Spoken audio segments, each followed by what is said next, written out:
What does the world of digital marketing look like in 2025? What will be the big conversation starters? Where are we headed as far as strategy and vision is concerned? All that and lots more coming up in this lovely conversation with Dr. Kushal Sanghvi. It's always a pleasure speaking to you. So welcome and welcome to AdTech 2025. Superb. Great to see you as well. AdTech has been part of my life for a good 15 years now. I think I've just been lucky to sort of see the evolution of digital for so many years. Yeah.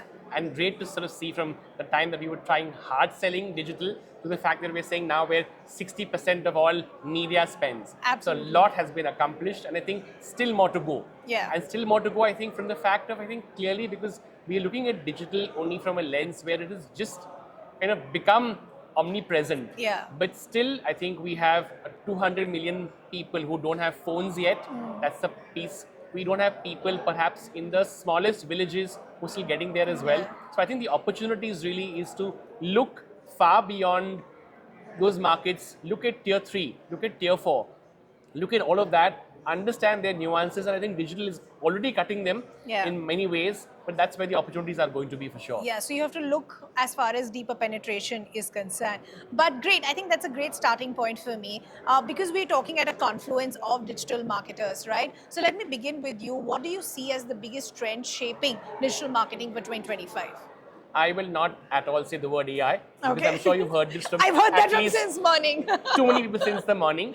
But I'm going to right. clearly say that AI is now hygiene. Okay. Clearly, right?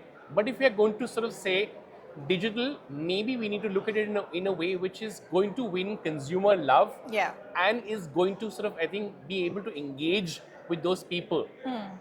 Digital often has always been sold as a very performance-led medium True. for all its various reasons, Yeah. which is not going to be something which we'll take away from as well. But how do we make it much more, I think, getting ability for marketers to spend more money happily to say, I'll not link such crazy goals on CPL, CPS, something else and some stuff, but I'll say maybe just the fact because you're engaging with so many people, I'll give you a little more money for what the medium demands. True, true. So, when we speak about the landscape of digital marketing changing, there is multiple facets to it. There's one, the change of content itself, the way that content is being consumed, but there's change of formats as well, right? So I want to speak to you specifically as far as this rise or change of landscape in the short form video is concerned, and how are you consuming it going forward? I think we have become, as people, very impulsive. We want things easy, Now and on the go now. This whole quick commerce, this whole quick, right? So everything is all about. So the fact of maybe that 1 minute TV commercial is passé. Facebook began creating short formats, but I think it's not about just advertising because our attention spans are so short, and therefore I think also for marketers the important thing is to sort of figure out in those few seconds how do you grab attention, what do you do to make him feel for your brand or come closer to you. So yes, 10-15 seconds, but yes, how do you create good stuff?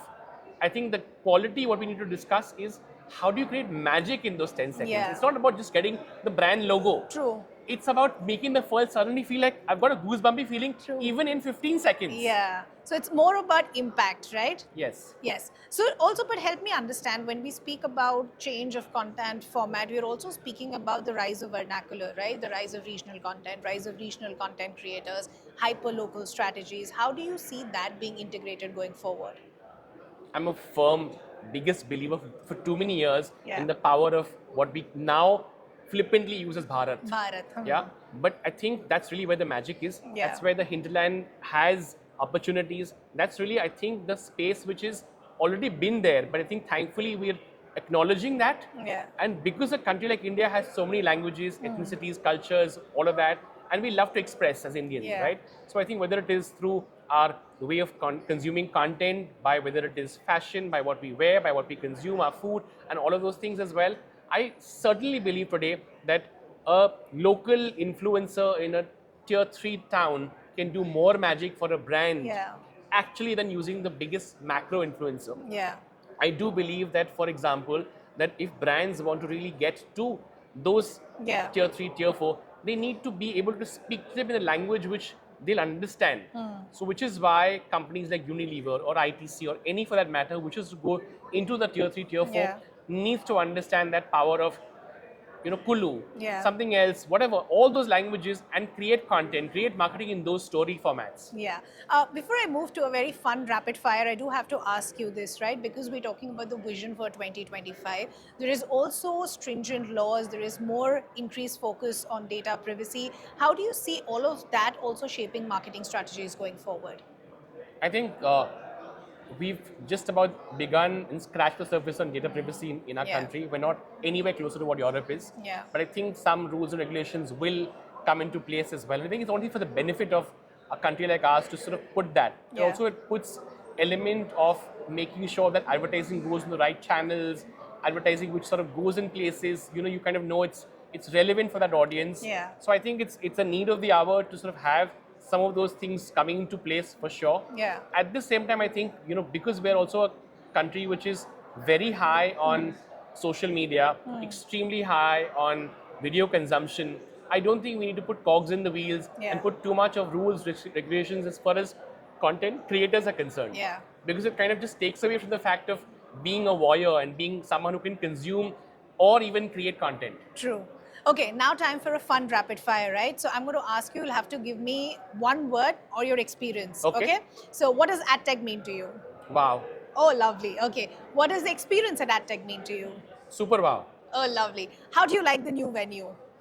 I was here last year as well. Yeah, so I think relatively new. I think it's definitely the place that we must come year on year to. Okay. What makes AdTech stand out vis-a-vis other events? Just the people.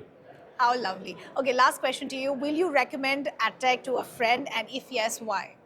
I would always recommend AdTech to a friend. And I would say, come not just to network, come just to be yourself for that one day and just leave your mobile phones. Just be with the audience, be with people. You'll find loads of lookalikes, loads of people. We talk about all of these things saying, you know what, people come for sessions, for networking, for something else, for business, for whatever as well.